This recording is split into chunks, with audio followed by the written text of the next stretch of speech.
The truth about salt, friend or foe of your health. For as long as you can remember, you've probably heard this line: too much salt causes high blood pressure, kidney disease, and even strokes. Sounds scary, doesn't it? But have you ever stopped to wonder, is that really true? Or is it just a lie that's been repeated so many times we all started believing it? In this video, we're diving straight into one of the most controversial topics in modern medicine: salt. That everyday seasoning sitting in your kitchen cabinet, the one that's been labeled a silent killer. But take a moment and really think about it. Why does almost everyone automatically believe salt is bad for your health? Not because they've done their own research, but because for decades the media, doctors, medical journals, and even low-sodium food brands have been drilling the same message into your head: salt is dangerous. That's the power of propaganda. Joseph Goebbels, the Nazi minister of propaganda, once said, "Repeat a lie often enough, and it becomes the truth." And salt is bad for you is one of the biggest lies we've ever been sold. So what's the real story? Is salt truly the villain it's made out to be? Or have we been blinded by a massive curtain of misinformation, one that just happens to benefit the pharmaceutical and healthcare industries? Let's find out together, because what you're about to learn might completely change the way you see salt and your health. Why salt is bad is a lie. Picture this. Your doctor warns you that salt causes high blood pressure, stroke, and heart failure. But what's the first thing hospitals do when someone faints or goes into shock? They give them an IV drip. And what's in that IV?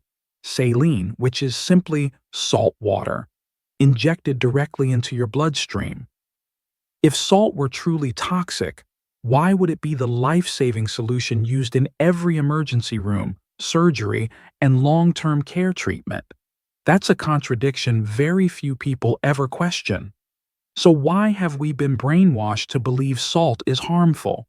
From the US to the UK, from Europe to Asia, the message is everywhere: eat less salt and you'll live longer. But where did this message actually come from? In 2018, The Lancet, one of the world's most respected medical journals, published a massive study that tracked over 133,000 people across 49 countries for several years, and the results shocked the entire medical community. People who consume too little salt, under 3 grams of sodium per day, had higher rates of death and heart disease. Those with moderate to high intake, 3 to 5 grams sodium per day, had the healthiest cardiovascular outcomes. Only those consuming extremely high amounts, over 7 grams per day, saw increased risk, and mainly if they already had hypertension. In other words, too little salt is dangerous, while the optimal range for heart health is 3 to 5 grams of sodium per day, about 7.5 to 12.5 grams of salt, or roughly 2 to 2.5 teaspoons. And here's the shocking part. That's nearly double the World Health Organization's recommendation of 2 grams of sodium per day. So if you've been cutting back on salt thinking it's making you healthier, you might actually be putting yourself at greater risk. Now the picture becomes clearer, doesn't it? Who benefits when billions of people believe that salt is bad for you? The pharmaceutical companies, because the less salt people eat, the more they suffer from heart problems. And the more blood pressure meds, heart drugs, and stroke medications get sold. The truth is simple: salt doesn't kill you. The lie about salt is what's silently killing you, while keeping an entire industry alive. This is just like the story of fat, cholesterol, and one of the biggest lies in modern medicine. Think back for a moment. For decades, you've been told that fat and cholesterol are your body's worst enemies. Eat fat, they said, and your liver will make more cholesterol. That cholesterol will build up in your arteries, form plaques, cause clots, and eventually lead to high blood pressure, stroke. and heart disease. Sounds logical, sounds scientific, but the truth? It's a story that was manufactured. Who created this story? It all started with the pharmaceutical industry, right after they discovered a drug that could lower cholesterol in the livers of lab animals. That drug was called statin. But to sell it, they needed something powerful, fear. So they crafted a narrative. High cholesterol is the #1 cause of death from heart disease. Doctors heard this and naturally asked, if that's true, is there a medication that can fix it? And of course, the drug companies had their answer ready. In return, they offered commissions, bonuses, and incentives for every prescription written. From that point on, for decades, nearly the entire medical field repeated the same lie without ever stopping to question it. But let's look at reality. Millions of people now follow keto or high-fat, high-protein diets. And not only do they not get heart disease, they actually lose weight and reverse diabetes. Yet for over 50 years, from the US to the UK to nearly every country in the world, we've been brainwashed to believe eating less fat keeps you healthy. The irony?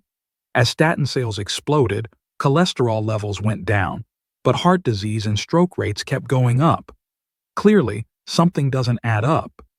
And that's where the profit from sickness cycle begins. Statins lower cholesterol, but cholesterol is the raw material your body uses to make hormones, including testosterone in men. When testosterone drops, men lose energy, drive, and even sexual function. They go back to the doctor and get prescribed Viagra, which only masks the symptom, not the cause. Meanwhile, serotonin, your feel-good hormone that keeps you calm and happy, also requires cholesterol to form. So when cholesterol drops, serotonin drops too.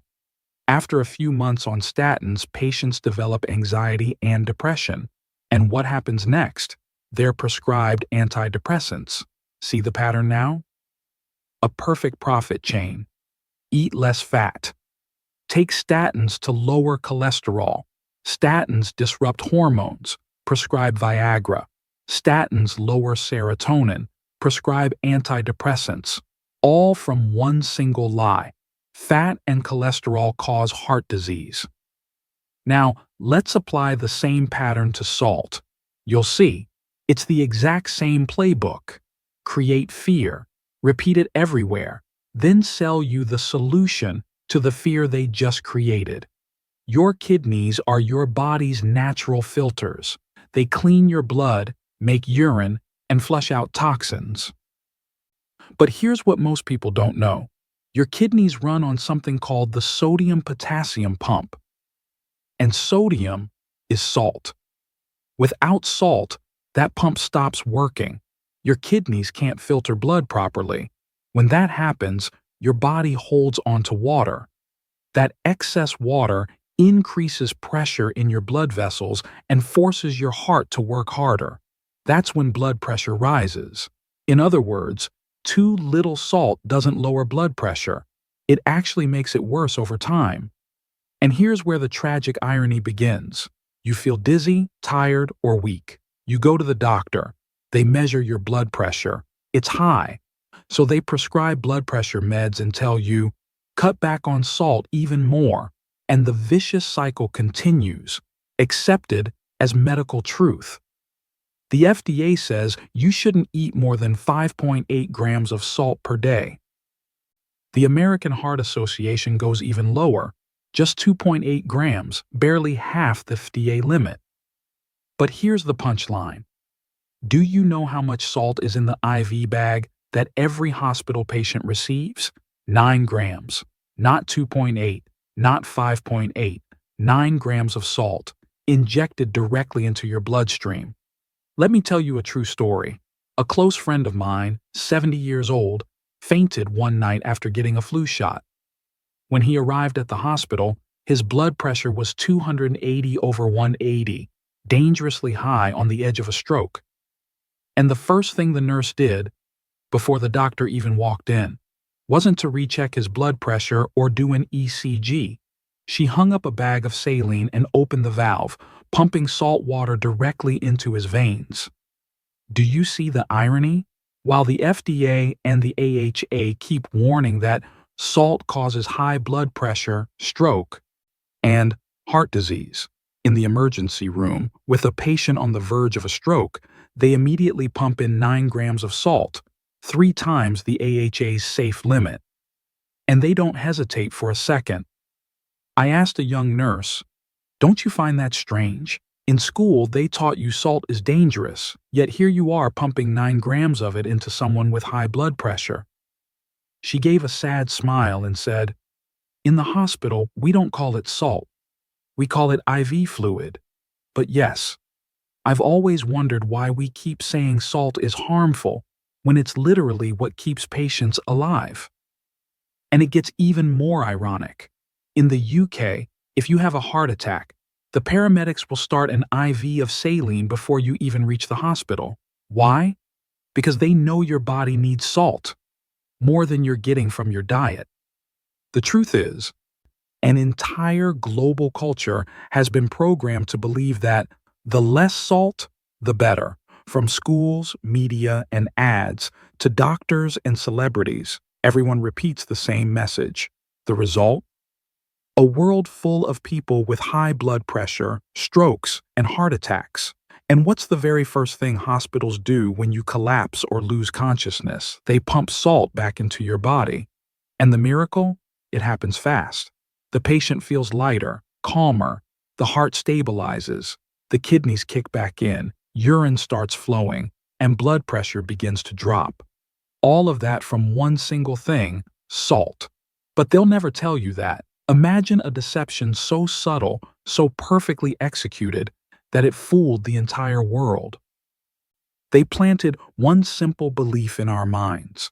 Salt is bad for your health. From classrooms and newspapers to billboards and doctors' offices, everyone repeated the same message over and over again. The less salt you eat, the better. And yet, when a patient is rushed into the ER or an ambulance fighting for their life, what's the very first thing they do? Not blood pressure meds, not some high-tech emergency procedure. They inject 9 grams of salt straight into the bloodstream. And then, the miracle happens right before your eyes. Within minutes, the body, starved of salt, comes back to life. The patient starts breathing easier, the heartbeat stabilizes, blood pressure drops, and the person sighs in relief. "Thank God. Thank you, doctor. You saved me." Except the doctor hasn't even stepped into the room yet. Let me tell you about my friend. He was admitted to the hospital with a dangerously high blood pressure, 280 over 180. The nurse immediately hooked up a saline IV. 20 minutes later, the bag was empty. Then she hung up a second one. Within less than an hour, he had received 18 grams of salt. The result? His blood pressure dropped by almost 50 points. No pills, no drugs, just salt. So here's the question. If salt is as toxic as we've been told, why do they use it as the first line of treatment in an emergency? The answer is simple. Because they know you're salt deficient. They know the human body needs roughly 7.5 to 12.5 grams of salt per day to function properly. And in critical moments, that higher dose of salt can literally save your life. The bitter truth? While modern medicine quietly acknowledges salt's life-saving power in the ER, out in the real world, they keep preaching the same tired gospel. Salt is bad. Eat less. Ask a doctor straight up, is salt good or bad? And you'll get the standard textbook answer, it's bad for you. But if you push further and ask, then why do hospitals give patients 9 grams of salt a day, 3 times the American Heart Association's limit? You'll see the curtain start to fall on the lie. This isn't just a misunderstanding, it's a manipulated belief system. A carefully crafted narrative repeated so many times that no one questions it anymore. And unless you wake up, you'll keep being a victim of this salt game. So, let's begin. What you're about to hear might be one of the darkest medical secrets of the century. Back in the early 1900s, pharmaceutical companies discovered something. They could manipulate blood pressure using chemicals. But they also knew something else. If they wanted to turn that discovery into a money-making machine, they needed a story, a powerful story. So they built one. The big lie. Salt causes high blood pressure.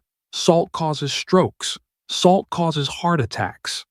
That lie spread everywhere, through newspapers, medical schools, and even the American Heart Association, AHA. Then came the deal. If the AHA helps us spread fear of salt across the world, we'll fund you. Grants, donations, profit shares. And doctors? You'll get your cut every time you write a prescription. Disgusting? Absolutely. But that was only the beginning. The first step was to create fake salt in a pill. That's what diuretics are, like Lasix. Essentially, a patented version of synthetic salt sold back to you in an orange bottle at 100 times the cost. What does Lasix do? It makes you urinate more, exactly what natural salt already does. The difference? Real salt helps your body balance itself naturally. Fake salt, on the other hand, slowly damages your kidneys and forces you to keep increasing your dose, a never-ending cycle. Then, in 1981, they launched the next move, ACE inhibitors, drugs ending in pril, starting with captopril. Sounds sophisticated, right? It relaxes your blood vessels, lowers your pressure. But here's the dark truth. It was derived from the venom of a Brazilian pit viper, jararaca. Yes, you heard that right. After convincing the world that salt, the very thing that sustains life, is dangerous, they started giving you snake venom as medicine, a neurotoxin that attacks the nerves controlling your muscles. And your blood vessels are muscles. Worse yet, as early as 1956, two scientists, Rita and Stanley Cohen, proved that snake venom causes cancer in nearly every organ. The brain, spinal cord, liver, skin, ovaries, breast, cervix, prostate, you name it. That discovery earned them the Nobel Prize in Medicine in 1986.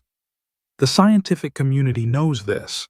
And yet, despite all the warnings, since 1981, tens of millions of people worldwide have been swallowing pills made from snake venom every single day. In the US alone, over 22 million people take these drugs each morning, believing they're protecting their heart, while in reality, they're slowly planting the seeds of cancer. See the pattern? This is exactly how a lie becomes truth, if you repeat it long enough and loud enough.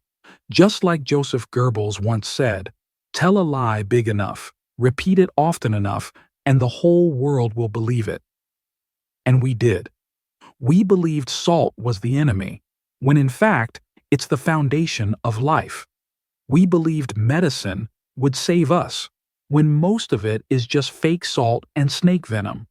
So now, the real question is, what do we do about it? If you or your loved ones are taking ACE inhibitors, the drugs ending in pril, you need to remember one crucial rule. Never stop them cold turkey. There's only one type of medication you can quit instantly without regret, cholesterol-lowering drugs. But blood pressure meds? They're a different story. Your body has already adapted to them. They've altered your internal chemistry.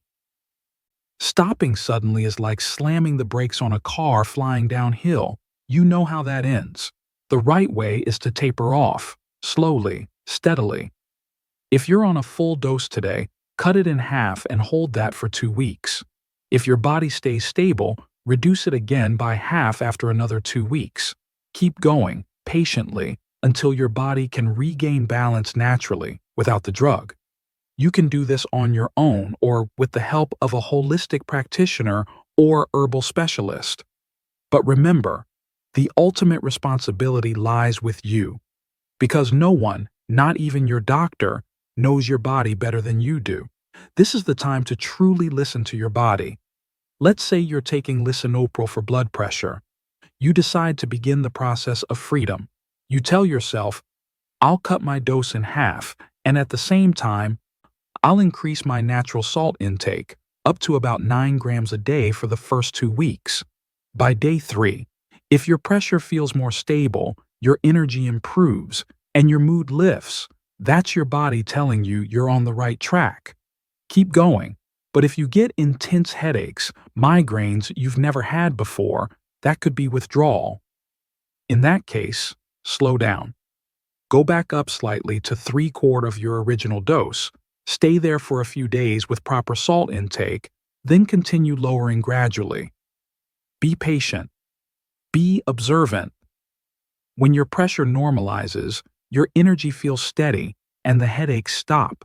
That's your cue that your body's rebalanced itself. And when that happens, step by step, you're not just breaking free from medication, you're building confidence, sovereignty, and true understanding of your own body. You can do this. And when you do, you'll realize one simple truth the medical industry never wanted you to see. You, not the orange bottle, are the ultimate authority over your body. Now, you might be wondering, are all salts the same? The answer is absolutely not. I always choose salt that comes from nature, the sea, the mountains, the glaciers. Himalayan salt, Celtic sea salt, each grain carries the imprint of the earth itself. And the best part? They contain the minerals your body can't live without. Think back to school, to that periodic table of elements.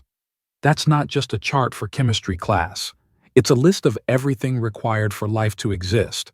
Is salt on that list? Yes. Iodine? Yes. Magnesium, selenium, calcium? All of them. But do you see aspirin, Lasix, or oxycodone on that chart? Of course not. That should tell you something. Life depends on minerals, not pharmaceuticals. That's why I personally consume at least 9 grams of natural salt every day, not by swallowing spoonfuls, but by weaving it into daily life, adding it to bone broth, soups, meats, even fresh juices. I eat bee pollen packed with 84 minerals and vitamins. I take sea kelp for iodine. Everything I do centers on one goal: to live strong, symptom-free, and drug-free. I believe the greatest gift God ever gave us is free will, the power to choose. But the pharmaceutical industry wants you to think you don't have a choice beyond them. The truth is, nature always gives you another path. Yes, when you're in a medical emergency, you need doctors. But in everyday life, you need to learn how to care for your body the way nature intended. Because here's the simplest truth of all. Humans need air, water, and food. Take away any of the three, and we die. But have you ever heard anyone say, humans need air, water, food, and prescription drugs? Never. Your quality of life depends on the quality of the air you breathe, the water you drink, and the food you eat. If you fill your body with processed junk and sugary drinks, you're lowering your own life force. Look at nature. No animal travels thousands of miles to find Coke or Pepsi. They search for water, muddy ponds, mineral springs, because deep down, they know that's where the nutrients are.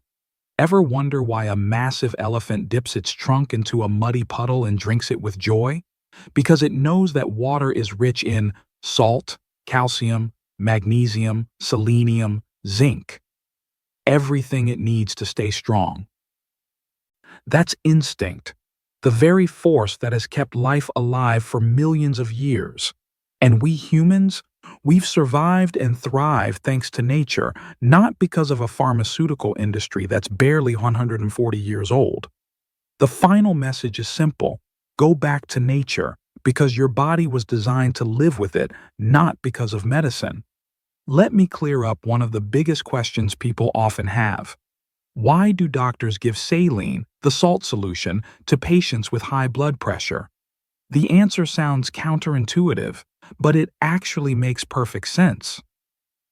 To understand why, let's start with a small but powerful organ that sits quietly in your lower back. The kidneys. Don't let their size fool you. In your body, the kidneys are the conductors of blood pressure. Their main job seems simple: filter your blood, remove extra water and waste. But to do that, they need one critical fuel: salt. Inside every kidney cell, there's a tiny but vital switch called the sodium-potassium pump. Sodium, that's the salt part, is the key that turns this pump on. When your body doesn't have enough salt, that switch gets weak. The kidneys can't filter blood properly or remove excess water efficiently. The result? Water starts collecting where it shouldn't, floating around in your bloodstream and between tissues instead of being inside your cells where it's used for energy. Your blood becomes diluted and overloaded with water. The blood volume increases, your blood vessels stretch to handle the pressure, and your blood pressure goes up. That's why people who eat too little salt for years often end up with chronic high blood pressure. So here's the real twist. When someone with high blood pressure is given saline, yes, a salt solution, their blood pressure often goes down. Why? Because the body's mechanism is smarter than we give it credit for. When salt enters your system, sodium levels rise. For a short moment, sodium pulls water out of your cells and into your bloodstream, slightly increasing blood pressure. But then something amazing happens. Your kidneys get the signal. Those sodium-potassium pumps kick into gear and they start pushing the extra sodium and water out. Your blood volume returns to balance and your blood pressure not only drops, but stays stable. That's why people with long-term hypertension often improve when they add natural salt back into their diet and reduce excess water intake. In this case, salt isn't the villain. It's the fuel that helps your kidneys wake up and do their job. When your kidneys are in sync, your body automatically balances water inside and outside the cells, preventing fluid overload and stabilizing blood pressure naturally. If you want a simple way to picture it, salt is the key. The kidneys are the gatekeepers. Water is what needs to be balanced. Blood pressure is simply the reflection of how well the whole system works together.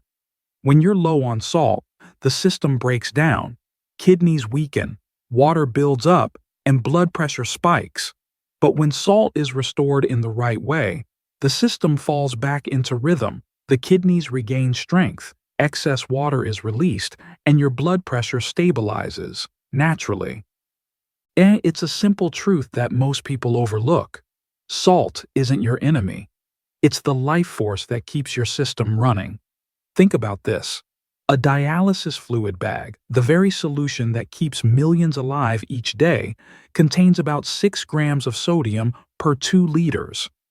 A kidney failure patient uses roughly 3 bags a day. That's about 18 grams of sodium. Why? Because the kidneys can't function without salt and water working together. Look at the IV fluids given to stroke patients. It's salt water. Even your blood, what does it taste like? Salty. And what about the ocean, the cradle of life itself? Also salty. All of these are telling you one undeniable truth. Life cannot exist without salt. So why, for decades, has salt been blamed for high blood pressure and kidney disease? Look at who's really getting sick. People addicted to sodas and processed sugary drinks, the real cause of kidney damage and unstable blood pressure. Meanwhile, fishermen who live their entire lives eating salty fish sauce and sea salt rarely suffer from these diseases. The real culprit isn't salt, it's refined sugar. The silent destroyer that disrupts your blood pressure, damages your kidneys, and fuels countless other diseases. Now, take a moment to look at your own diet. What have you been consuming more of these past years? Natural mineral salt or refined sugar? Do you use unrefined sea salt? Himalayan pink salt or Celtic salt? Or are you eating industrial bleached table salt stripped of all minerals? Doctors keep saying, cut back on salt. But have they ever specified which salt? The natural kind that humans have eaten for millennia?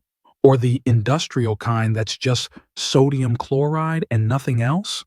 You've sacrificed flavor, cooked without salt, followed every low-sodium diet, and yet you still take blood pressure pills every single day.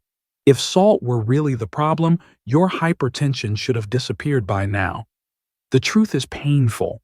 The real issue lies elsewhere: refined sugar, refined salt, and the habits we've been misled to follow. The evidence is all around you. Look at the fishermen, eating salty food every day, drinking fish sauce, swimming in the ocean, and they're strong and healthy. Now look at stroke patients. Almost every one of them has a history of sugary drinks, processed foods, and artificial sweeteners. Your body whispers to you all the time. People who eat low-salt diets often crave red meat or seafood, foods rich in natural sodium. Vegetarians crave beans, which, by the way, are naturally higher in sodium than most vegetables. That's not random. It's survival instinct. It's your body saying, I'm low on salt. So be smart about it. Natural salt has never been the enemy. Refined sugar, processed food, and pharmaceuticals, that's the real danger. If you still doubt the power of salt, let's travel back over 2,000 years ago to Hippocrates, the father of Western medicine. In his writings on the use of seawater, he said, "Seawater, when taken internally, purges and cleanses the bowels. When used externally, it cleanses ulcers and softens hard swellings." In the Hippocratic corpus, he added, ulcers should be washed with wine, seawater, or strong brine. These cleanse and dry them. And in regimen in acute diseases, in fevers, the use of salt and water baths can be most beneficial. Hippocrates observed that soaking in seawater eased joint pain and muscle fatigue. Applying salt on wounds helped the body heal faster. He even recommended gargling with salt water for sore throats and breathing ocean air for asthma or lung conditions. He also used diluted salt water to revive patients who fainted. Just a few sips could stimulate the nervous system and restore balance. To him, salt wasn't just a seasoning, it was a natural medicine, a healer when used wisely. His wisdom laid the foundation for what we now call thalassotherapy, healing through seawater and sea air, still practiced today in spas, wellness centers, and medical recovery programs around the world. The message Hippocrates left us with is timeless. Sea salt is nature's medicine, cleansing, nourishing, and healing when used with wisdom. So here's what I want you to take away from this video. If you're living with high blood pressure or worried about your kidneys, don't rush to cut out salt completely. Instead, start adding back natural salt, the kind your body has known for thousands of years. At the same time, reduce excess water intake so your kidneys can rest and recover. Because the truth is, the kidneys need both water and salt to stay in balance. Not just water. Drinking too much water without enough salt only wears your kidneys down. Give your body 1 week to test this for yourself. Gradually increase your intake of natural mineral-rich salt, reduce unnecessary water, and completely eliminate refined sugar. Replace it with natural sugars from fruits instead.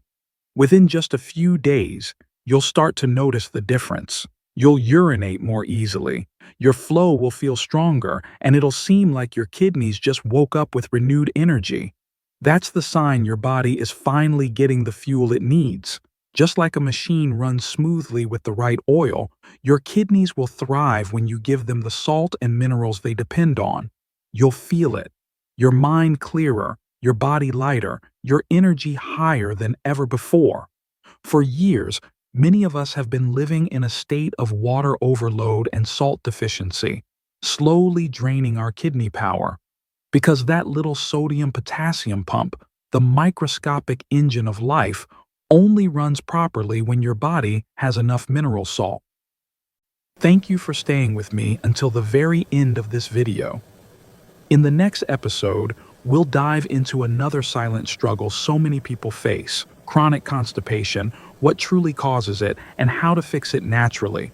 I promise it's going to make you say, "Ah, now it all makes sense." If today's video resonated with you, hit that like button and subscribe. That's what motivates me to keep creating more of this life-changing content. And don't hesitate to leave a comment with your questions. My team reads everything, and your question might just inspire our next deep dive video.